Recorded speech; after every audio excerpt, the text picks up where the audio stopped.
Scientist, artist, and emperor. What do you think these people have in common? Come on, let's take a look together in the video. Today, I will tell you the most ridiculous, the most ironic, yet completely real death stories in history.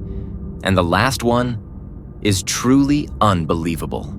The year is 1912. The place is Paris. Franz Reichelt was a tailor, but he was not an ordinary tailor. His dream was to invent something that would allow humans to fly. He designed a jacket that would open like a parachute. In fact, the logic was simple.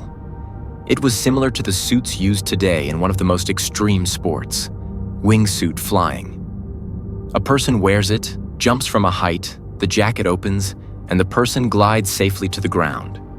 The problem was this. No one had ever successfully tested this jacket. Authorities allowed him to jump from the Eiffel Tower, but on one condition. Test it with a mannequin first.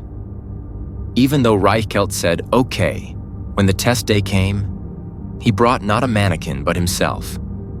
People around him begged him, "Don't do this. You will die." He smiled. He jumped from the Eiffel Tower. The jacket did not open. And Franz Reichelt became one of the first people in history to die because of his own invention. And this moment was recorded on camera. Now brace yourself, because this story is both funny and tragic.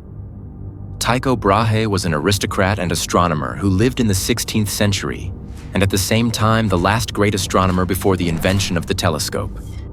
He was an advisor to kings, a respected, powerful man. One day he attended a royal banquet, and at that time, court etiquette was simple.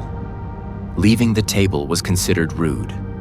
Brahe needed to use the restroom, but he did not get up. He could not, because etiquette did not allow it. He held it for hours. When the dinner ended, it was already too late. When he returned home, he was able to urinate only a very small amount in severe pain. And eventually, at the age of 55, he suddenly died due to a kidney infection. Later, when Tycho Brahe was examined, what was considered modern medicine at the time suggested he might have died due to causes such as a bladder rupture or prostate cancer. According to rumors, he even wanted the following to be written on his tombstone: "He lived like a wise man and died like a fool." So one of the greatest scientists in history lost his life by holding in his urine. Sometimes etiquette really does kill. Isadora Duncan, the pioneer of modern dance, a symbol of freedom, long dresses, long scarves. They were her signature. One day, she got into a convertible car. She was wearing her usual long scarf around her neck. From here on, it's not hard to guess what happened next. The car started moving, and that scarf got caught in the wheel. In less than a second, Isadora Duncan lost her life. A woman associated with freedom became a victim of her own style. Irony could not be clearer than this. What do you think about this? Let us know in the comments. China's first emperor, Qin Shi Huang. He was powerful, he was wealthy, but he had one fear: death. There were numerous assassination attempts against him. But in the end, he became an emperor who fell into the pit he dug himself. He did everything to find immortality. The emperor had tunnel and passage systems built in more than 200 of his palaces, because he believed traveling unseen would protect him from evil spirits. He even once assigned hundreds of men and women to search for a mountain believed to be mysterious. He hired physicians and alchemists. He had elixirs prepared, and they told him, "Mercury will make you immortal." The emperor began consuming mercury regularly.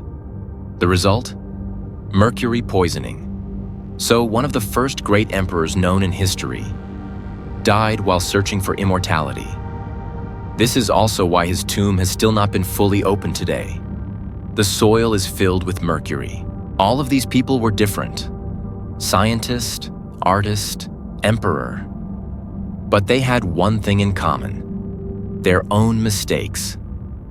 Now I ask you, were these really strange accidents? Or was it human arrogance?